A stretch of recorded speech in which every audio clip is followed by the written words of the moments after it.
Hello, I'm Ruslan Nikolaev from Penn State. In my today's talk, I'm going to present crystalline, fast, and memory-efficient weight-free reclamation. This is work done jointly with Binoy Ravindran, who works at Virginia Tech. Non-blocking data structures don't use simple mutual exclusion. A concurrent thread may hold an absolute pointer to an object which is about to be freed by another thread. In unmanaged code used in C and C++, we use a special approach called safe memory reclamation to solve this problem. And a number of SMR schemes were developed over the years, but the problem that have not received adequate attention in the literature is reclamation workload balancing. Consider a case when read operations dominate, but data is still modified. So what happens in typical SMR schemes that most threads are not actively reclaiming memory. So in fact, only the threads that modify data are going to reclaim memory, which reduces parallelism greatly. Then there is another distinction between SMR schemes is whether we use asynchronous or asynchronous reclamation. So typical SMR schemes are somewhat synchronous. So in there, they basically assume that threads are going to periodically examine which objects marked for deletion can be safely freed. And there is no guarantee that this particular object will ever be freed.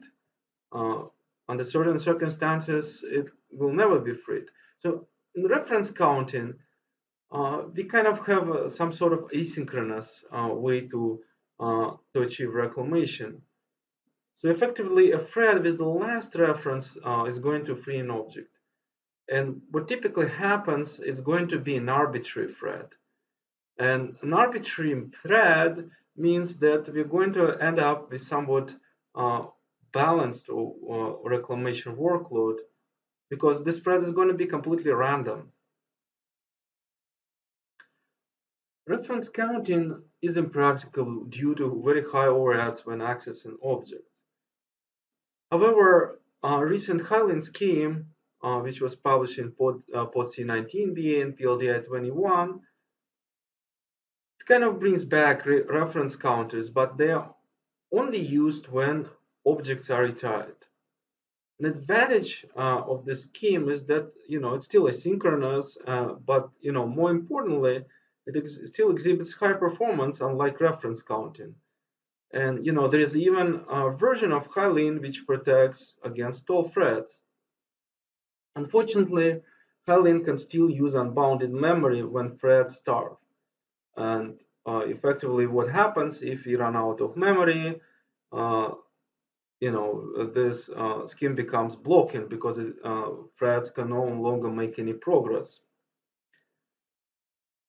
We present two versions of Crystalline in our work. Crystalline L is based on Hylean 1S, but unlike the latter, it's lock-free even when threads starve. And there is also another version of Crystalline which is fully weight-free. We call it Crystalline W, and it's a further development of Crystalline L.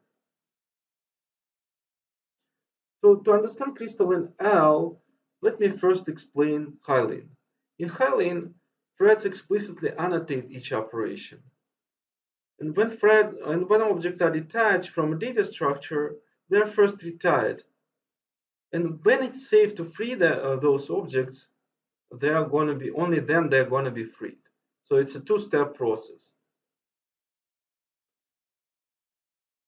So there are multiple versions of Hylean, and more specifically, there is a Hylean 1S variant that bounds memory usage for stall threads by explicitly tracking local pointer by wrapping pointer accesses using the protect method. And the protect method keeps track of the errors, and basically those error technique was adopted from hazard errors or interval-based reclamation schemes. So whenever an object is allocated, it's assigned a special so-called birth error, which later helps to make the scheme bounded for memory usage, at least when we consider stalled threads. But it's still not lock-free uh, unless operations are periodically restarted for starting threads. So let's consider an example. One unlucky thread is stuck traversing a list because it keeps growing. So we have a linked list, some other threads keep inserting some nodes, and one unlucky thread gets stuck because this list keeps growing more and more. So effectively, this thread is going to access more and more local pointers. So it's going to effectively reserve more and more local pointers, and at some point, it can just run out of memory. So Crystalline L solves this problem by changing API. So note that in Hylene 1AS, API enables retrieving an unbounded number of local pointers. There is really no limit. Alternative APIs used in hazard pointers or hazard errors explicitly differentiate each local pointer reservation in protect. And we use that. So but there are some challenges before we can adopt this API. We have to solve a number of issues. First, Hylene 1S aggregates objects in a batch. It can only retire the entire batch. And each thread has its own retirement list, and each object from the batch is inserted to the corresponding list. And there is also one object which is reserved to keep per batch reference counters. So in total, we need at least max threads plus one object per batch. Before we aggregate this number of objects, we cannot even retire this batch. So in Crystalline L, we have several local pointers that's going to be max index local pointers. So in the above problem is further aggravated. So in fact, we need at least max threads multiplied by max index plus one objects per batch. That can be a lot even for a relatively modest number of threads. But the required number of objects is actually much lower in practice. Each object is appended to the respective list only if the list error overlaps with the batch minimum birth error. And this is an observation that we can make to optimize Crystalline L. Crystalline L uses dynamic batches. So the idea is that retire first going to check how many lists are to be changed for the batch to be fully retired. And at the same time, it's going to record the location of the corresponding per thread lists. So if the number of objects in the batch suffices, retire can complete. So we can just go back to the recording locations and append the object to the corresponding lists. But otherwise, retire is repeated later when more objects come. But note that the number of iterations is still bounded by the worst case number of objects. This is unlike synchronous schemes where an object can never be potentially retired. So we may potentially check whether this object can be retired, can be freed multiple times.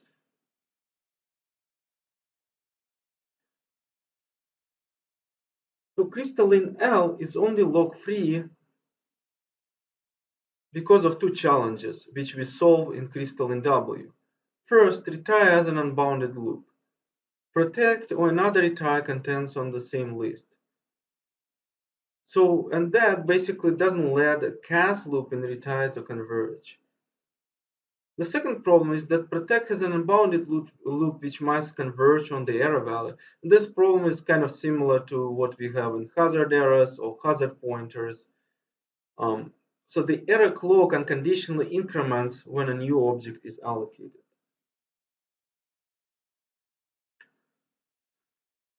So to solve the first problem with retire, we use this specialized swap instruction.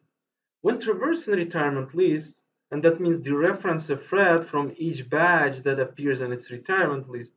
Next pointers in the corresponding list are going to be tainted with swap. So effectively, instead of just reading a pointer, we're going to swap with a tainted value.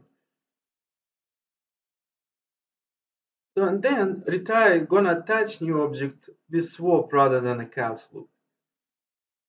So if the next field of the new object is intact, then the old list can be just attached as a tail. And to do that, we can just use a regular cast operation.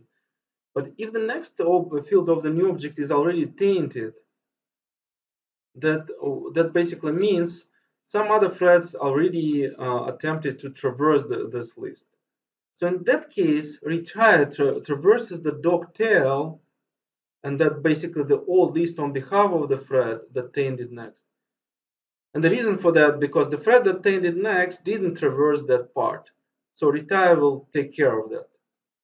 So some corner cases still exist, but they are handled in weight-free fashion in our algorithm.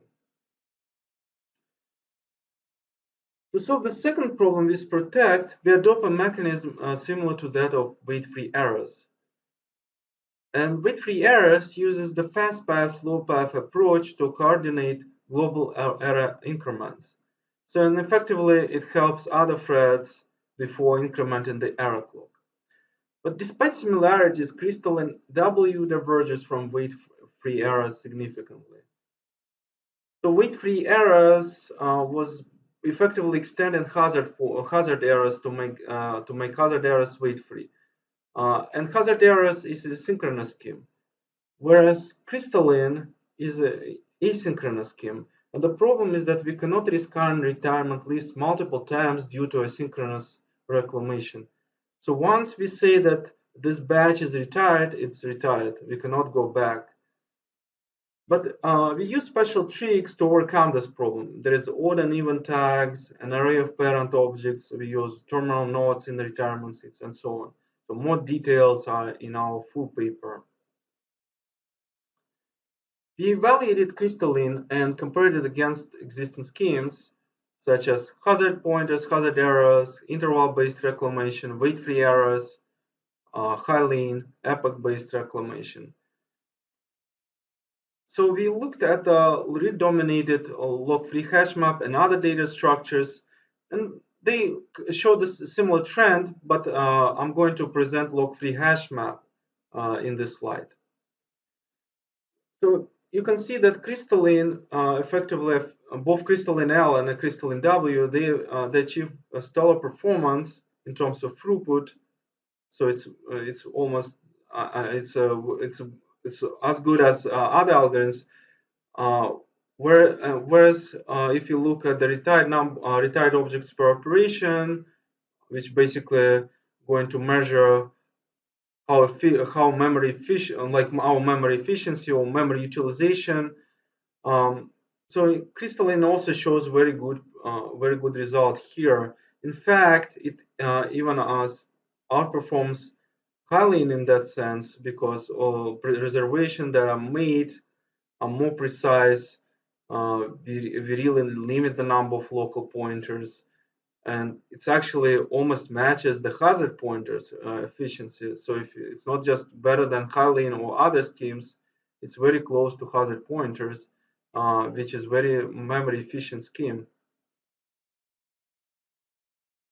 So you can find source code of Crystalline at my website. Full paper is available as an ArcZIF report. Thank you.